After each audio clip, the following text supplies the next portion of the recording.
Pattern का question है, सभी बच्चे देख लें। रोज से समस्या रहती है तो मैं वही समस्या पे आया हूँ आपको लेकर। तो देखिए भाई, सीरीज नंबर 4 से ये एक्सरसाइज 4.10 नंबर का सेकंड क्वेश्चन है।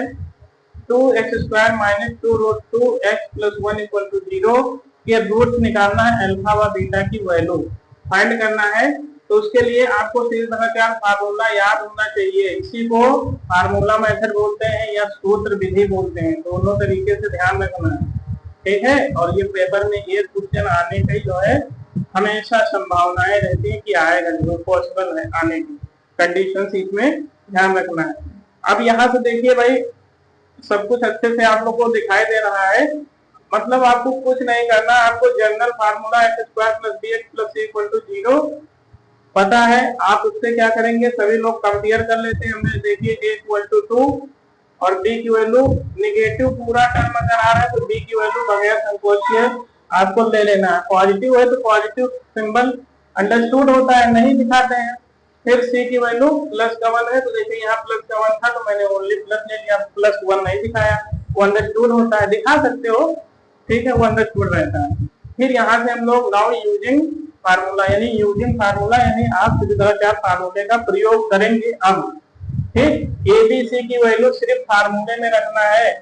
अब वही बच्चे इसको अच्छे समझ सकते हैं जिनको फार्मूला याद है। अगर नहीं याद है तो एक बार पैनी नजर से देख लो भैया, समय है, पैनी नजर से देख लो, ये समझ लीजिए। फिर बार बार ये सब सारी चीजें मिलेंगी नहीं, एक बार पैन गुजर गया तो बाद में नहीं होता, खास पढ़ लेते याद हो जाता, तो वहां सवाल आपको कोई बताने के लिए नहीं बताएगा। तो यूज कर लीजिए, फार्मूला प्रयोग कर लीजिए और सीख लीजिए। तो भाई देखते हैं हम लोग वैल्यू आपके पास, सपोज दैट आपको याद है तो बहुत बढ़िया, नहीं याद है तो आपके सामने ये सपोज आप मान लीजिए कि मुझे याद है तो इसी के अकॉर्डिंग आप ए बी सी की वैल्यू यहाँ सब्स्टिट्यूट करो। अभी x की वैल्यू देखने को मिलेगी, देखो तो x की वैल्यू देखिए b, तो b को देखते हुए यहाँ देखिए b की वैल्यू निगेटिव है, तो जब भी निगेटिव होता है तो क्या हो जाता है, रखते ही पॉजिटिव हो जाती है। एक बार रखने के साथ साथ हम कर भी सकते हैं, लेकिन इसको डायरेक्टली देखिए, अगर प्लस है तो इस माइनस से कोई तो माइनस ही रहेगा, माइनस माइनस यानी 2√2 प्लस माइनस फार्मूले में चल रहे हैं। अब अंडर रूट देखिए b² यानी -2√2, b की वैल्यू क्या है -2√2, यही स्क्वायर कर दीजिए। फिर माइनस फार्मूले में 4 इंटू a की वैल्यू देखिए, वहां a है, यहाँ भी a की वैल्यू क्या है 2 है तो 2 रखिए। 4a c की वैल्यू यहाँ c की देखिए क्या है 1 है, समझ रहे हो, तो तुरंत आप यहाँ 1 रख दीजिए। अपॉन में पूरे का अपॉन देखिए 2 इंटू a की वैल्यू क्या है 2 है, रख दीजिए, हो गया। आगे चलते हैं भाई हम लोग, तो ये करेंगे 2√2 अभी रहेगा, प्लस माइनस अंडर रूट, थोड़ा फास्ट कीजिए।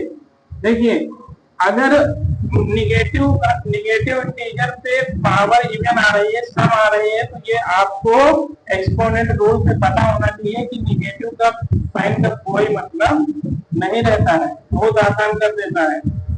अगर पावर विषम ऑड होती तो निगेटिव रहता, पावर ओपन करते तो यहाँ पर पावर का इस्तेमाल होगा, यानी 2 2 जा, इसका स्क्वायर होगा 4 और इसका स्क्वायर से स्क्वायर रूट हटेगा तो 4 और 2 सिर्फ बचेगा, 4 इंटू 2 यानी 8, तो यहाँ 8 आ गया। यहाँ पर देखिए 4 2 जा 8, 8 1 जा 8, तो माइनस का 8 आ गया। अब भैया यहीं पर खेला हो गया आपका, 2 2 जा 4, अब ये 8 और 8 क्या प्लस माइनस देखा, काट दिए भाई, काटने में मत चूको, ये बहुत बढ़िया है, ये ध्यान रखना है। यहाँ पर देखिए अंडर रूट, ये अंडर रूट की जो वैल्यू होती है, अगर ये वैल्यू 0 आ गई तो ध्यान रखना है अल्फा व बीटा की वैल्यू इक्वल आएगी, अल्फा इक्वल टू बीटा जो आएगी वो सेम ही आएगी, तो वन टाइम आप इसको सॉल्व कर सकते हो। तो ये ध्यान रखना है, x = 2√2 प्लस माइनस यहाँ 0, यानी अब इतना पार्ट आपसे कोई मतलब लेन देन नहीं बचा। अगले स्टेप में हम इसी चीज को लेकर चल जाते हैं, यानी ये वैल्यू खत्म पूरी हो जाएगी। अगर यहाँ कुछ होती वैल्यू तो प्लस साइन लेते और माइनस साइन लेते तो आगे बताना पड़ता, लेकिन यहाँ पे आपको राहत मिली कि अब आपको फाइनली एक बार एक्स की वैल्यू लिख देना है 2√2/4। इसको और आगे सॉल्व करो। हाँ, 2 1 जा 2, 2 2 जा 4।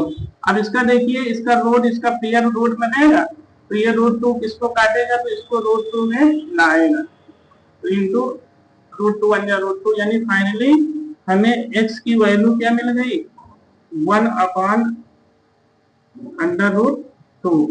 तो ये x की वैल्यू मिल गई, यहीं पर आपके दोनों वैल्यू बराबर होंगे, ध्यान रखना। यानी फाइनली अल्फा बराबर भी 1/√2 आएगा और बीटा इक्वल टू भी 1/√2 आएगा, बगैर संकोच किए। कब? जब आप श्रीधराचार्य फार्मूला यूज करोगे और b² - 4ac 0 होगा तब। ध्यान रखना, ये नेचर होता है, मूलों का प्रकृति होती है, मूलों की प्रकृति होती है, रूट का नेचर। तो ये ध्यान रखना है, जिनको रूट का नेचर आ रहा है उनको समझ में आ गया, लेकिन इतना फिलहाल अभी सीख लो कि रूट में अगर 0 आया तो आपको कैलकुलेशन और नहीं करना है, यहाँ पर इस साइन से इधर पूरा आपको ये